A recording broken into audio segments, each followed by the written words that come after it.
ఎస్కో నా సామిరంగా రంగురంగుల గొడవలు అదిరిపోయే గొడవలు అబ్బా నాయన కళాకంతులతో అదిరిపోయే బ్రాండెడ్ గొడవలు ఇవన్నీ ఏంటంటే సెకండ్ హ్యాండ్ మార్కెట్లో వాడి పడేసిన గొడవలు అట్టా పెట్టి అద్భుతంగా అమ్మేస్తూ ఉంటారు. బాగుంటాయి క్వాలిటీలు. ఇట్లాంటి టీషర్ట్లు, ఆడపిల్లకాయలకి హ్యాండ్ బ్యాగులు, దాంతోపాటు నాయన ఒకటే €1 మంచి బీర్ గ్లాసులు 90 రూపాయలకే.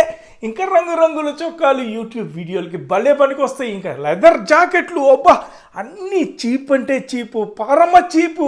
అట్టా డస్ట్బిన్ పక్కన పెట్టిన స్పోర్ట్స్ ప్యాంట్లు, కార్గో ప్యాంట్లు, పుస్తకాలు స్వామి. దీంతో పాటు ఆడపిల్లకాయలకి పూసల దండలు, వైనెళ్ళు అబ్బా స్వామి, రికార్డు ప్లేయర్లు, వాడేసిన బూట్లు, ఇవన్నీ అందమైన అమ్మాయిలతో పాటు మనం కూడా కొనేసేవులే. నా పిల్లకాయలకు కూడా కొన్నా. ప్రశాంతంగా ఉండండి. నెక్స్ట్ వీడియోలో చెప్తా నేనేం కొన్నానో, అట్టనే నా కూతురులు కూడా బేరం చేసి ఏం కొన్నారో నెక్స్ట్ వీడియోలో చెప్తా.